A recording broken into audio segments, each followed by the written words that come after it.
दोस्तों, हिंदी के most important question जो पिछले एग्ज़ाम में आए हुए क्वेश्चन हैं वे आपके लिए हम सोल्व करा रहे हैं। ये क्वेश्चन आपके जिन जिन एग्ज़ाम में भी हिंदी आती है उन सब एग्ज़ाम के लिए वेरी वेरी इम्पोर्टेंट है। चलिए शुरू करते हैं। पक्षी दाना चुग रहा है रेखांकित भाग का पर्यायवाची शब्द नहीं है। पर्यायवाची शब्द नहीं है वो बताना है। पंकज, अंडज, खग, नभचर। तो इसका कौन सा ऑप्शन सही होगा? तो होगा पंकज। इसके बाद अगला क्वेश्चन है, हमें अनाथ बच्चों की मदद करनी चाहिए, रेखांकित शब्द का विलोम शब्द बताइए। तो इसमें हमें अनाथ का विलोम शब्द बताना है। सनाथ, अज्ञ, अपाहिज, जिसका कोई न हो। तो इसका जो सही उत्तर होगा वो होगा सनाथ। अगला क्वेश्चन है, निम्नलिखित शब्दों में कौन सा शब्द अनेकार्थी नहीं है? तो इन शब्दों में वो कौन सा शब्द है जो अनेकार्थी शब्द नहीं है? तो वो है हत्या। इसके बाद अगला क्वेश्चन है, जिसका संबंध अध्यात्म से है के लिए ही एक शब्द होगा। तो एक शब्द होगा जिसका संबंध अध्यात्म से है, आध्यात्मिक, धार्मिक, शास्त्रीय, नैतिक। तो इसका जो सही आंसर होगा वो होगा आध्यात्मिक। अगला क्वेश्चन है, कौन सा जोड़ा समरूपी भिन्नार्थक है? तो अवधि अवधि, अनुचर नौकर, आदि अंत, अभिनय नाटक। तो इसका जो सही आंसर है वो है अवधि अवधि। अगला क्वेश्चन है, हमें प्रतिदिन सूर्य नमस्कार करना चाहिए, रेखांकित शब्द को पहचानिए। ये उपसर्ग है, अव्यय है, सर्वनाम है, कारक है। प्रतिदिन क्या है? तो प्रतिदिन क्या है? अव्यय। अगला क्वेश्चन है, मिलाप शब्द में कौन सा प्रत्यय है? तो मिलाप शब्द में हमें प्रत्यय बताना है कौन सा है। मिल, आप, अप, लाप। तो इसका जो सही आंसर होगा वो होगा आप। अगला क्वेश्चन है, प्रति प्लस आघात का संधि रूप क्या होगा? प्रत्याघात, प्रत्याघात, प्रत्याघात, प्रति आघात। तो इसका जो सही आंसर होगा वो होगा प्रत्याघात। इसके बाद अगला क्वेश्चन है, महोस्त शब्द का संधि विच्छेद कीजिए। माँ प्लस औस्त, माँ प्लस औषधि, माँ प्लस औस्त, मैं प्लस औषधि। तो इसका सही संधि विच्छेद कौन सा होगा? तो इसका सही संधि विच्छेद होगा महा प्लस औस्त। अगला क्वेश्चन है, निम्नलिखित शब्दों में से तत्भव शब्द को पहचानिए। तत्भव शब्द आपको बताना है कौन सा होगा। पाषाण, कंगन, प्यासा, पक्ष। तो तत्भव शब्द कौन सा राइट है? वो है प्यासा।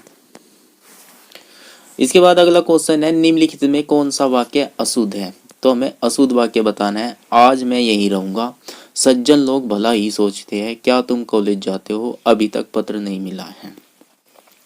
तो इसमें जो राइट ऑप्शन होगा वो होगा सज्जन लोग भला ही सोचते हैं। इसके बाद अगला क्वेश्चन है, मुझे आज खाने का मन नहीं होती है, अशुद्ध अंश स्पष्ट कीजिए। तो इसमें अशुद्ध हमें बताना है कौन सा होगा। मुझे आज खाने का मन नहीं होती। तो इसमें जो सही आंसर होगा वो होगा मन नहीं होती। इसके बाद अगला क्वेश्चन है, वाक्य के कितने प्रकार होते हैं? वाक्य के कितने प्रकार होते हैं? 3, 4, 1, कोई नहीं। तो इसका जो सही आंसर होगा वो होगा 3। इसके बाद अगला क्वेश्चन है, वाक्य को समाप्त करने के लिए जिसका प्रयोग किया जाता है उसे क्या कहते हैं? उसे क्या कहते हैं? अल्प विराम, पूर्ण विराम, विवरण चिन्ह, उप विराम। तो उसका सही आंसर है पूर्ण विराम। उसे क्या कहते हैं हम? पूर्ण विराम। अगला है, माता पिता लोहे के चने चबाकर बच्चों को पढ़ाते हैं, रेखांकित मुहावरे का सही अर्थ बताइए। बहुत कठिनाई झेलना, स्पष्ट बात करना, बहुत ही विश्वास रखना, बहुत ही आशा रखना। तो इसका जो सही आंसर है वो क्या होगा? बहुत कठिनाई झेलना। इसके बाद अगला क्वेश्चन है, कहाँ राजा भोज, कहाँ गंगू तेली लोकोक्ति का क्या अर्थ है? विशिष्ट और सामान्य व्यक्ति की तुलना, दोनों बराबर होना, किसी तरह की जिम्मेदारी न उठाना, गुण। तो इसका जो सही आंसर होगा वो होगा पहला, विशिष्ट और सामान्य व्यक्ति की तुलना। अगला क्वेश्चन है, जहाँ एक ही वर्ण की बार बार आवृत्ति होती है वहाँ अलंकार होगा, तो वहां पर कौन सा अलंकार होगा? यमक, अनुप्रास, श्लेष, उपमा। तो इसका जो सही आंसर है वो होगा दूसरा, अनुप्रास अलंकार होता है वहां पर जहाँ एक ही वर्ण की बार बार आवृत्ति होती है। जो मात्रिक सम छंद है, प्रत्येक चरण में 16 मात्राएं होती है, उसे क्या कहते हैं? तो उस छंद को क्या कहते हैं जिसमें प्रत्येक चरण में 16 मात्राएं होती है? चौपाई छंद कहते हैं, दोहा कहते हैं, सोरठा, रोला। तो इसका जो सही उत्तर है वो है पहला, चौपाई छंद। भीष्म पितामह ने आजीवन शादी न करने का प्रण लिया था, रेखांकित भाग का समास होगा। अवयवी भाव समास, तत्पुरुष समास, क्रमधारय समास, द्विगु समास। तो इसका जो सही उत्तर होगा वो होगा अव्ययी भाव समास। करुण रस का स्थायी भाव क्या होगा? क्रोध, शोक, उत्साह, विस्मय। करुण रस का स्थायी भाव क्या होगा? इसका जो सही आंसर है वो होगा शोक। वर्णों के समुदाय को क्या कहते हैं? तो वर्णों के समुदाय को क्या कहते हैं? वर्णमाला, स्वरनाम, अक्षर, क्रिया। तो इसका जो सही आंसर है वो होगा पहला, वर्णमाला। इसके बाद अगला क्वेश्चन है, निम्नलिखित शब्दों में स्त्रीलिंग शब्द को पहचानिए। संसार, गौरव, समुदाय, अश्वनी। तो इसका जो सही आंसर होगा वो होगा अश्वनी। इसके बाद अगला क्वेश्चन है, निम्नलिखित में कौन सा जोड़ा सही नहीं है? बेटी, बेटियां, डिबिया, डिबियाएं, श्रोता, श्रोतागण, वधू, वधुए। तो इसका जो सही आंसर है वो होगा डिबिया, डिबिए। इसके बाद है, निम्नलिखित वाक्यों में से संबंध कारक वाले वाक्यों को पहचानिए। तो संबंध कारक वाले वाक्य को हमें पहचानना है, इसमें कौन सा होगा? राम खाना खाता है, राधा का कुत्ता बहुत तेज दौड़ता है, राम ने रावण को मारा, राम अपने बच्चे को मारती है। संबंध कारक वाले वाक्य बताना है, इसमें कौन सा होगा? तो इसका सही आंसर होगा राधा का कुत्ता बहुत तेज दौड़ता है। इसके बाद अगला क्वेश्चन है, निम्नलिखित शब्दों में से विशेषण को पहचानिए। तो इसमें हमें विशेषण पहचानना है, कौन सा होगा? ऐतिहासिक विशेषण है, उपासना, आश्वासन, अपेक्षा। तो इसका जो सही आंसर है वो होगा ऐतिहासिक, ये विशेषण है। अगला क्वेश्चन है, जागना मूल रूप क्रिया का प्रथम प्रेरणार्थक रूप क्या होगा? जो जागना क्रिया है इसका प्रथम प्रेरणार्थक रूप क्या होगा? जागना, जगवाना, जागवाना, जाग। तो इसका जो सही आंसर है वो होगा पहला, जागना। इसके बाद अगला क्वेश्चन है, निम्नलिखित वाक्यों में से पूर्ण वर्तमान काल को स्पष्ट करना है। पूर्ण वर्तमान काल कौन सा होगा? अब हमारे पढ़ने का समय हो गया है, वह घूमने जा रही है, वह पढ़ रहा था, मैं बाहर जाऊंगी। तो पूर्ण वर्तमान वाक्य कौन सा है? अब हमारे पढ़ने का समय हो गया है। इसके बाद अगला क्वेश्चन है, सुरेश गीत गा रहा था, वाक्य में काल है। तो सुरेश गीत गा रहा था, इसमें कौन सा काल है? अपूर्ण भूत है, पूर्ण भूत है, सामान्य भूत है, आसन भूत है। तो इसका जो सही आंसर होगा वो होगा अपूर्ण भूत। इसके बाद अगला जो क्वेश्चन है वो पैराग्राफ से है। पैराग्राफ दिया है, इस पैराग्राफ को पढ़कर आपको क्वेश्चनों का आंसर देना है। भारत का गौरव बढ़ाने वाले महानुभाव में रविंद्रनाथ टैगोर का स्थान अग्रणी है। उनका जीवन सदैव प्रेरणादायी है। उनका जन्म 7 मई 1861 को कलकत्ता के एक बंगाली परिवार में होता। उनके पिता का नाम देवेंद्रनाथ और माता का नाम शारदा देवी था। उनके पिता ब्रह्म समाज के नेता थे। वे महान कवि, कहानीकार, गीतकार, चित्रकार, संगीतकार, नाटककार और सच्चे देशभक्त थे। उन्होंने 8 साल की छोटी उम्र में कविता लिखी थी। काबुलीवाला मास्टर साहब, पोस्ट मास्टर जैसी अस्पष्ट कहानियां में दी हैं। सन 1878 में कानून की पढ़ाई करने के लिए लंदन गए, लेकिन साहित्य प्रेमी रविंद्रनाथ जी 1880 में बिना उपाधि, बिना डिग्री लिए वापस आ गए। प्रकृति के प्रेमी से रविंद्रनाथ जी ने शांति निकेतन की स्थापना की। 16 अक्टूबर 1905 को उनके नेतृत्व में कलकत्ता में रक्षाबंधन के उत्सव से बंग भंग आंदोलन का आरंभ हुआ।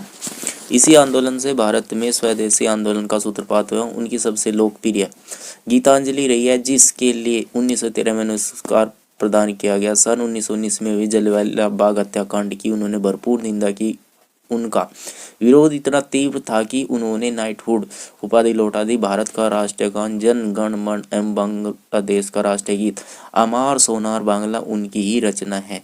सर्वतोमुखी प्रतिभा रखने वाले रविंद्रनाथ जी का निधन 7 अगस्त 1941 में कलकत्ता में होता। उनका जीवन सदैव प्रेरणा पथ प्रदर्शक है। नाइटहुड की उपाधि रविंद्रनाथ ने क्यों लौटाई, इसका सही आंसर देना है। तो उन्हें नाइटहुड की उपाधि क्यों दी थी, तो ये दी थी उन्होंने जलियांवाला बाग हत्याकांड के विरोध में लौटाई थी। तो इसका सही आंसर होगा जलियांवाला बाग हत्याकांड के विरोध में। इसके बाद अगला जो क्वेश्चन है इसमें यह है, रविंद्रनाथ टैगोर की कौन सी रचना को नोबेल पुरस्कार प्राप्त हुआ था? काबुलीवाला, मास्टर साहब, पोस्ट मास्टर, गीतांजलि। तो इसका सही आंसर हो जाएगा गीतांजलि। इसके बाद अगला क्वेश्चन है, रविंद्रनाथ टैगोर का जन्म कब और कहाँ हुआ था? रविंद्रनाथ टैगोर का जन्म 7 मई 1861 में कलकत्ता में हुआ था। इसके बाद अगला क्वेश्चन है, उनके पिता कौन से समाज के नेता थे? ब्रह्म समाज, आर्य समाज, सत्य शोधक समाज, रामकृष्ण मिशन। तो इसका जो सही आंसर होगा वो होगा पहला ब्रह्म समाज। ब्रह्म समाज।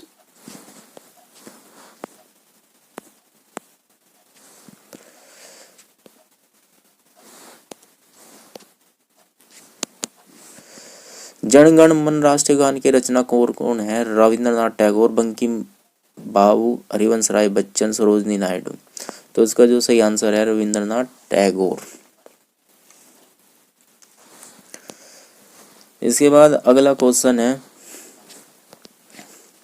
निम्नलिखित कवियों में से गांधी जी ने किस कवि को राष्ट्रीय कवि का सम्मान दिया? महादेवी वर्मा को, जयशंकर प्रसाद को, मैथिली शरण गुप्त को, सुमित्रा नंदन पंत को। तो इसका जो सही आंसर है वो है मैथिली शरण गुप्त। इसके बाद अगला क्वेश्चन है, देवदास उपन्यास पर 3 बार फिल्म बन चुकी है, उपन्यासकार का नाम क्या है? प्रेमचंद जी, शरद चंद्र चट्टोपाध्याय, धर्मवीर भारती, रामचंद्र शुक्ल जी। तो इसका जो सही उत्तर होगा वो होगा शरद चंद्र चट्टोपाध्याय। इसके बाद अगला क्वेश्चन है, कामायनी के रचयिता कौन है? कामायनी के रचयिता जयशंकर प्रसाद जी है, महादेवी वर्मा है, सूर्यकांत त्रिपाठी निराल है, सुमित्रा नंदन पंत है। तो कामायनी के रचनाकार कौन है? इसका जो सही आंसर है वो है जयशंकर प्रसाद। इसके बाद अगला क्वेश्चन है, कौन सी रचना तुलसीदास जी की नहीं है? तो इसमें तुलसीदास जी की जो रचना नहीं है वो हमें बतानी है, दोहावली, गीतावली, रामचरितमानस, यामा। तो इसका सही उत्तर होगा यामा। ये तुलसीदास जी की रचना नहीं है। दोस्तों ये मोस्ट इम्पोर्टेंट क्वेश्चन है, एग्जाम में आए क्वेश्चन है। आप किसी भी एग्जाम को देने जाओ और जिस एग्जाम में हिंदी आएगी तो ये आप क्वेश्चन अच्छे से अपने याद करके जाओ। इनमें से आपको जरूर क्वेश्चन मिलेंगे और आपको एग्जाम के पैटर्न का पता लगेगा कि एग्जाम में किस तरह के क्वेश्चन आते हैं। आप इस वीडियो को सब्सक्राइब लाइक कीजिए और हमारे चैनल को सब्सक्राइब कीजिए और ये वीडियो अधिक से अधिक अपने दोस्तों के साथ शेयर कीजिए। इसी तरह की अच्छी वीडियो आपके लिए आगे भी बनती रहेंगी। जय हिंद।